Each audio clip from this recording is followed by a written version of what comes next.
Hi, welcome to a new video of 1d6. We're nearing the end of this year and today we're with two players on the table to discuss our top 8 highlights of 2023. So let's roll the trailer and see what's in store today. Oh, this is not our top recommendations for this year. That will be coming in another video.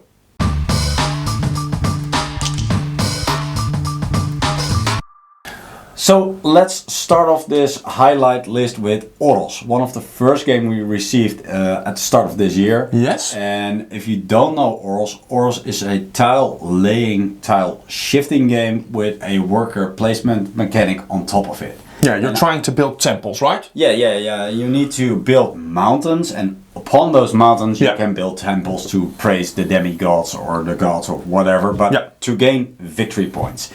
Let's start off the bat by saying I love this game. I think the amount of detail, the charm that brings the game on the table is amazing. It's a really simple game. You can learn it within, I think, 15 minutes or half an hour tops. Sure. And you have an interesting game right off the bat. Yeah, and although the components aren't that high, it doesn't matter at all with this game. This game is fun to play and the mechanics stand their own test of time. Absolutely. The fact that you need to build these temples and you can't build your own temple, so you need the other players to build the first tile of the temple and then you can build the second tile of the temple, but you can't build the third one. No. And that mechanic is so well thought out and it works every time. Yeah, and I love you can upgrade your abilities. So at first you can only move one space, but once you upgrade your workers you can go further, and yeah, it's a really fun to play and to build up your empire. Yeah, and it's a really great game. And if you like this game, there's an opportunity to get this game on Amazon, if I'm not mistaken, and it goes around for $42. So check that out. And if you want to know more about Oros, we already made a video at the start of this year. Yes. You can check a link at the top of this video. Yeah. Sure. Let's continue to Connecting Flights. Connecting Flights, That's a game you've backed? Yeah, sure. And it was quite a bit of a disappointment. Yeah, we didn't actually get it to our table. No, not yet. No, that was because I was reading the reactions on the internet and I also watched some videos. Yeah. And people weren't all that enthusiastic about the game. Tell us, what is the game to start? The game is an engine building game in which you need to transfer passengers from an airport to another airport. Yeah. And for each passenger you gain money, and the amount of money earns you victory points. Mm-hmm. The better your connections are, the more victory points you'll earn. Yes. And you can hamper each other a little bit by the events in the game. Okay.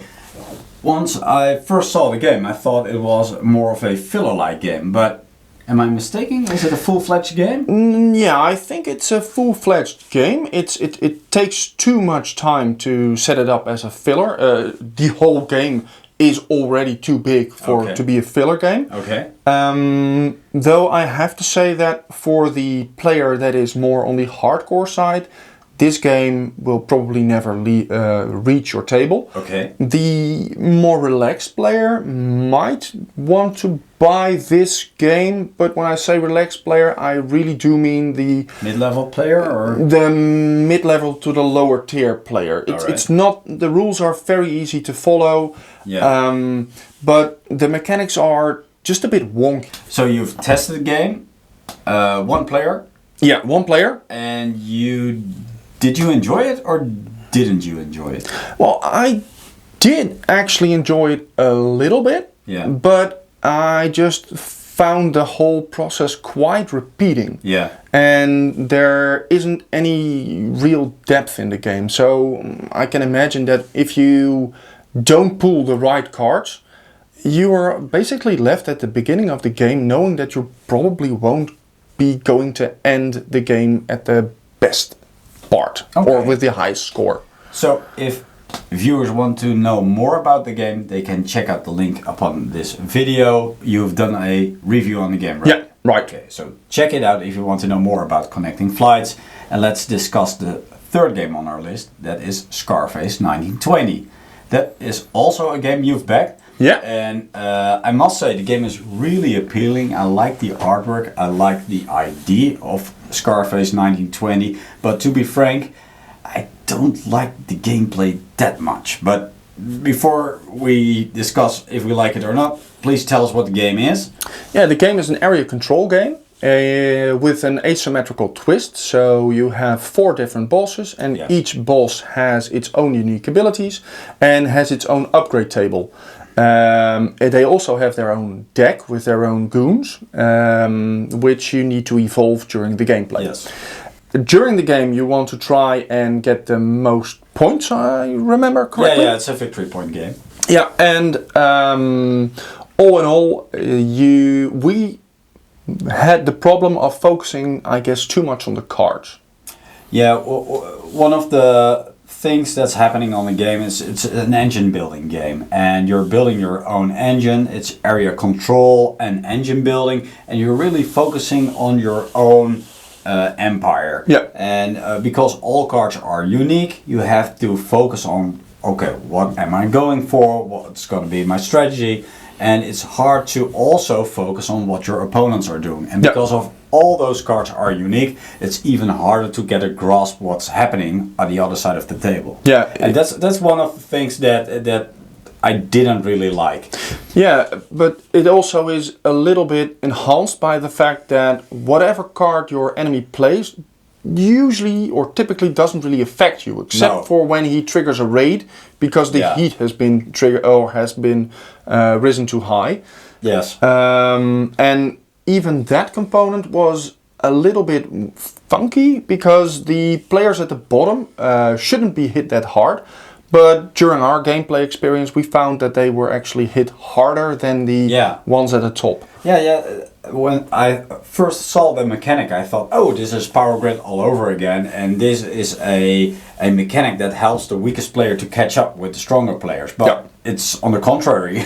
Yeah, and I actually think, because I also backed the expansion, and that with the expansion they've added the feds, and I think that is actually a little bit of the catch-up mechanic, which they try to introduce. Yeah. All in all, I am still pretty enthusiastic about the game. Yeah. I just think that our player group hasn't really hit the mark with this game. No, let's say this is more a first impression on the game than an actual review. Yeah. Right? So, we need to recheck the game, but for now, I think it has the potential to be a good game. Yeah. But we need to test it more and more. Yeah, and if you want to know more about the video, or at least our opinion, just check the video above here. And it's our opinion, because there are a lot of opinions that are different from ours.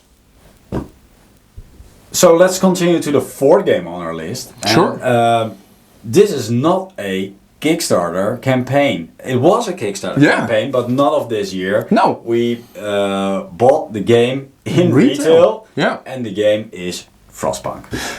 Frostpunk is a game that mimics everything in the computer game, because it's from a computer game.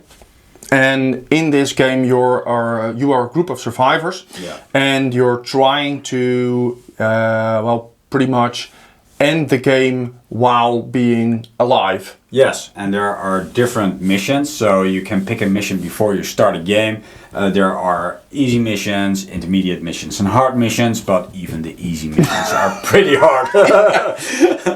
But it's fun. It's asymmetrical, so each player. It's a co-op game. It's a co-op game. Each player controls a different advisor. Yeah, it's fun. It's a pretty complex game, but but I really enjoyed the game. I found the game was very accurate compared to the computer game, and that is maybe exactly where my biggest point of critique lies. There is so much going on in this game that there is something as less is more. Yeah, they needed to streamline the game. Yeah. It managed to hit our table, I think, 3 times. The first time we tried it together. Yeah. The second time we tried it with another player, and the third time we did it again with the same player group. Yes. And the third time was the best one. Yeah, because you need a player group who know the game, because it's a complex game. It's a hard and punishing game. Yeah. So you need a dedicated player group that knows the rules, know what they're doing. If you don't, you're definitely gonna lose. So all in all, I thought the game was very fun. Yeah, I agree. Yeah, and if you want to know more about it, we didn't make a video about it. No, we didn't actually, because we were quite late to the party. We didn't back the Kickstarter campaign. We bought it in retail. But if you do like to see a review on this game, please leave a comment on this video, and we might consider to make a video on it. And I actually think we want to make a playthrough video too. Okay, you're more than welcome to do so. Okay, let's continue the list, and maybe one of the best games I saw this year, which you backed on Kickstarter, which I'm very disappointed about. That's not in my collection. Hegenomy. Yeah. What a wonderful game that is. Yeah, I really enjoyed this game. And in Hegenomy, it's again an asymmetrical 4-player game. Yeah. But you can play with a lower player count than other, not races, but other types of players won't be adding to the game. Yeah. So you will always start with the working class and the capitalist class. Yeah. And it's just in real life. The game is set up on a board, and you try to make the most amount of money, or at least victory points. Yeah. And you do that by changing different things on the board. Yeah, which suit your kind of people. So the working class has a different play style than the capitalist class. You have a middle class, and you also have the state.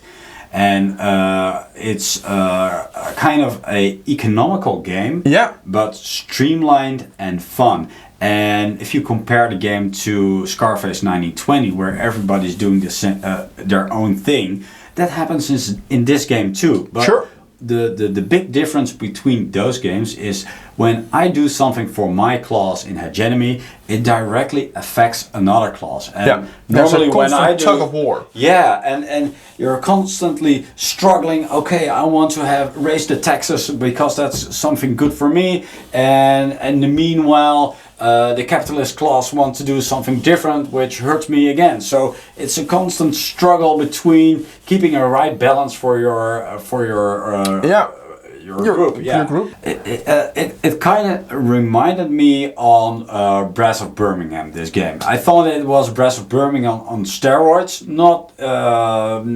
It's not a better game, but it's a more complex game. Yeah. And if you want to have Brass of Birmingham, but a beefy version of it, this is your go-to. So if you want to know more about Hegenomy, William has done a review on the game. No, we didn't. Just an unboxing? I think we only did an unboxing, yeah. Okay, well, we'll leave a link in this video, so please check it out. And if you want to see a playthrough or a review, we'll happy to provide one. We'll most definitely make a real good review of this game. So this is one of my highlights for this year. Let's talk about one of my disappointments of this year. Sure. And this was kind of a surprise for me, because once I saw the campaign, I thought, wow, they nailed it. This is going to be wonderful. This is going to be an epic game. And I'm going all in. I will have everything. I was thinking you were talking about your prostate exam, but... No, that was kind of a highlight for me. Oh, okay. No, I'm talking about The Witcher Old World. Yeah, all right. Okay. Here we don't agree on no, I actually found this game quite good. Okay. But you go first. Okay, well, in The Witcher Old World is kind of like a sandbox game. You can do whatever you like. You play as one of the 4 Witchers, and it's or 5 Witchers. Yeah, with I don't know if it was an expansion, but no matter. You're hunting for monsters, and is it a victory point game? I thought. No, it's not a victory point game, but you need to advance 5 times. Oh, that was it. Yeah. You can upgrade your Witcher, and you have to become the best Witcher upon those 4 or 5 players. Well, the main thing of The Witcher is that it is a bit of a sandbox game, while also being a bit of a versus game, because it's also a little bit of a free-for-all game. Yeah, you need to beat at least one Witcher, and you need to end the game with a victory against a monster. And if you have made your upgradable components of your Witcher to the highest level, you can meditate, and if you do that, then you will increase on a different, I don't know how to say it, a different track. And once you've reached the peak, then you are the winner. Yeah. And it's a sandbox game in combination with a deck builder game, because combat is done with deck building, and I found the deck building part a bit shallow. I didn't really like the deck building. It was more of a mechanic on top of it than I thought it was a really interesting part of the game. Now, it hurts you a little bit to have a small deck, because your deck is also your health pool, and it doesn't really help you to invest in purple cards or in yellow cards, because they all need to be added to each other, and if you have a purple card, it usually isn't able to connect to a new purple card. So you always constantly try to build your deck with as much color as possible to make different to make those combinations. Yeah, and there are ways to earn money in the game, because sometimes you need money to invest in your deck, and money can be earned by gambling. Yeah, but but it's it's yet safe. But it's really edgy. So you can't really predict if you're going to win or not. It's almost 50-50 chance. So it's not a really solid way to earn money on the game. No, not at all. And I didn't really like that. And one other thing I didn't really like about the game is it is looking for player interaction. So you can gamble between players, but it feels like a gimmick in the game. And you can gamble once Witchers clash with each other and fight each other. Mm-hmm. And the gambling also feels, oh wow, there are 2 players fighting each other. Okay, this is going to take some while. So the other players can gamble on the fight to keep them attracted to the game. A little bit invested, yeah. And I understand why they are doing it, but it feels like a gimmick to me. And the rewards are also so low. So it's a little bit of a far-fetched thing, I guess. Yeah. But I was overdoing myself a little bit, but I found the game was underwhelming. I think they hyped the game so much. Okay, this is going to be The Witcher, and it looked awesome to me. And I think the mechanics, well, they have added all the fun mechanics together, try to make a game of it, but it doesn't really click. It's not the finesse of. I can see where you're coming from. Also with the story cards, they sometimes provide you with a quest. They sometimes do this. They sometimes do that. But the story isn't really all that interesting, and the choice you can make by going into the woods or in having a town event, they don't seem to make any difference to me. And the last thing I want to touch on is the single player, which the scoring mechanic, or at least the final scoring mechanic, I really found bonkers. If you manage to beat the game within 6 rounds, you're the top player in the world, and if you manage to beat the game in more than 10 rounds, you're the worst player in the world. Who cares? So our opinion changed a little bit over time, because when you look at our first impressions on the game, they were top-notch. So you can check it out by clicking on the link. And if you want to know more about The Witcher, leave a comment on this video and we'll look into it. Sure. So finally we're on to 2 more games that you've backed. Yeah, that's the first one is Too Many Bones Unbreakable.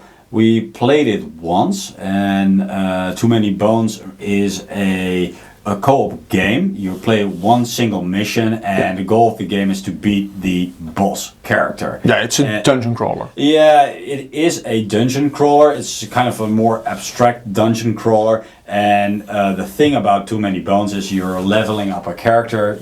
You can level up it in different ways. Yep. And each time you go into a next dungeon, the level of the enemies grows, and you need to keep up with them. And that's the hardest part of Too Many Bones. That's the challenge the game offers. Yeah. And I like the game. I think it's a well done game. But if you want to really enjoy the game, you need a lot of variety. Yeah. And I must say the components and everything else is top-notch quality, but it comes at a steep price. Yeah. So if you want variety, you need to buy a lot of stuff and you need to spend a lot of money. Yeah, and then if you are more critical about what you're getting, those cards which the game does evolve around, because the mission is just a single card, and the enemy is a group of small cards. I thought that the main enemy was 3 cards, and then there were some random cards added to the deck. So you mix and match a storyline to start off, and the boss also puts cards into the storyline deck, which you can encounter. And of course you have the chips, which are the enemies. And I think it's well done, but it doesn't really have a table presence. I found it a bit bland, you know. The stories were a little bit bland, and it didn't really resonate with me. It could be just me, but those small story cards with, it really did feel just like fluff. It didn't make any impact on the game. No, there are not storylines that you will remember over 5 years or something. Not if you compare it to Tainted Grail, for instance, or Gloomhaven. But that's not the core mechanic of the game. The core mechanic of the game is leveling up your characters, build your own character, follow your own instincts, your own strategy, building what you like. That is the game eventually, and making it work. Making it work as a team. One is a guy that busts all other characters. One is a healing guy. One is more like the tank, and finding the right balance between the characters and leveling up. That's essentially the game. Yeah, and because you backed Unbreakable, which just has 2 kind of support type units, and there were 2 more guys in the expansions you also backed. I think I have 5 characters in total, and some of the variety comes from the different characters you can play. So it has not really had a lot of variety, which I have now at the moment. But if you go all in, you can buy quite a lot. But I also found that the fact that we just had 2 quite squishy guys. We did. We needed more players than just 2 to finish this dungeon, or at least this was just one time we played the game, so it's taken with a pinch of salt. Yeah, it's more like a first impression, and maybe we didn't have the right balance of characters. That's probably the thing what happened. But I think the game really has potential. I can see where you're coming from with the table presence thing. These are all chips on the table, so it doesn't really feel like it's vivid, or it's there's a dangerous enemy facing against you, or a big giant troll or something. No, it's just a chip on the table. No, but for me, that isn't always really needed. Again, look at Oros. Not all games need that. But it's a totally different game. This is a combat game, and you want to feel the danger. You want to see how dangerous the enemy is, and I'm missing that a little bit in the game. Yeah. So I can relate to that. I can relate to that. Well, I think we need to play the game more. We need to give it a second, maybe third chance to give a final opinion. But we'll need to look into it. We're not totally sold on Too Many Bones at the moment. No, but if you want to see us play it more, then remember to like, subscribe, or leave a comment. Oh, you're selling it like hotcakes. So let's finish up this list with one more game. Let's talk about Human Punishment, the board game. I've received this game in 2022, but we've played it in 2023. And maybe this game was a roller coaster for me. Oh, okay. Yeah. Well, hang on. This is a trader co-op game. Yeah. You're trying to defend the humankind from an invading AI, I think. Yeah, the machines, the... To start off with the machines, there can be other factions within the game. That's not a certainty, so a difference between different games. But some people have a hidden agenda, and they don't work with you, but against you. And it's part of the game to find the people that are working against you. Yeah, the main topic of the game is to fill the network with chips. Yeah. And you win the game by either having, as the humans, the most amount of human-related chips in the human space, or the most amount of chips in the machine, if you're a machine. And try to corrupt the network. Yeah, correct. And there is also a fallen, and that wins if certain other thresholds are met. Yeah. So there are different scoring mechanics for different factions. But you think it's a roller coaster, this game? Yeah, we've played it 2 or 3 times. Yeah. I don't really know for sure, but the first time I played it, I was all over this game. Yeah. I really enjoyed it so much. But again, our player group is the biggest problem with this game, because we weren't even able to finish at least a little bit of this game. No, I think the first night made it to a quarter of the game. Yeah, I think so too. So we just had 2 to 3 chips in the network. Yeah, not that much, no. And the second game we did quite alright. We knew a little bit more of what we were doing. Yeah. And there were more chips in the network, but for some reason everybody was against me because they all thought I was a machine. Which isn't really the problem, I guess, but the problem. I just found that the more I played this game, the more I found that the time it took to play this game was immense, and that the game is solely focused on you trying to add chips to the network, while we found ourselves doing very different things because you want to upgrade your character. Yeah, you need to do so, because otherwise you will be killed by the game itself. It adds enemies to the game, and if you can't defend yourself, you will be shot dead. You will be shot dead, so that's a problem. I think this game is a mixed bag. There are a couple of things to like, but there are also a couple of things to dislike. I think this game offers a lot of depth and offers a lot of a sandbox feeling to it, to do whatever you like. It adds tension to the game because there is a traitor, at least one. Yeah, and among the player group, and it offers room to, I think, 6 players. But 6? Yeah, I thought so, but that can be really interesting, but because there can be also other factions in the game. So not only the humans, not only the machines, but also the Fallen or the Legion. And that's a really fun thing to do, but adding more players adds up to the playing time, and that's the downside of the game. You already discussed it. And one of the things that adds really to the downtime are the events, because the voting events. Yeah, the voting events, and each player does a turn, and then you continue to the next player. But between turns, there is an event, and players need to vote for the events, and that takes up a lot of time. It's a fun thing to do. It's a very fun thing to do.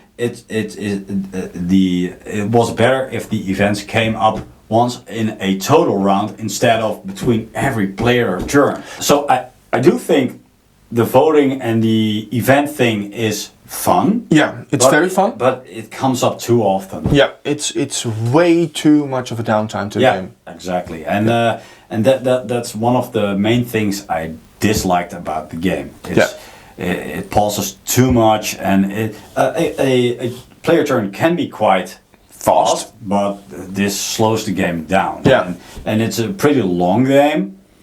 Thanks to that. And sometimes you need to discuss with other players. I don't trust William. No, I don't trust him. He has done something very shady over there. So what are we going to do? That discussion takes time up too. And if you add all things together, it's 3 to 4 hours to play, I guess. Yeah, and getting someone to exile is also quite a choice to make. But once he reaches exile, as I can say for myself, more than once, I believe. How come? I could be added to the game, and I found that going back into the game was actually quite easy. Yeah, it's not that punishing. No. Yeah, it's underwhelming. And that's also a good thing, I guess, because otherwise you would just be left the rest of the evening doing nothing. You could just go on the couch and watch a movie or something, but there's a lot of potential in this game, but it just doesn't hit the mark. No. I think if they're able to streamline the game a little bit more or less like Scarface 1920, they have a rough gem within their hands, but they need to polish the game more to really give the players the right experience. I think a good house ruling could be just to get the event once every 2 or 3 players' turns. But you do need to change the amount of cards you'll get. So you'll probably need to rebalance the game then. Yeah, I totally agree. We have done an unboxing on Human Punishment, so we have a video on that game too. Yeah, and we might get a real review once, if Frank ever gets up to it. I don't make any promises on video on that. But if you do like to see a review, leave a comment and we'll see what we can do.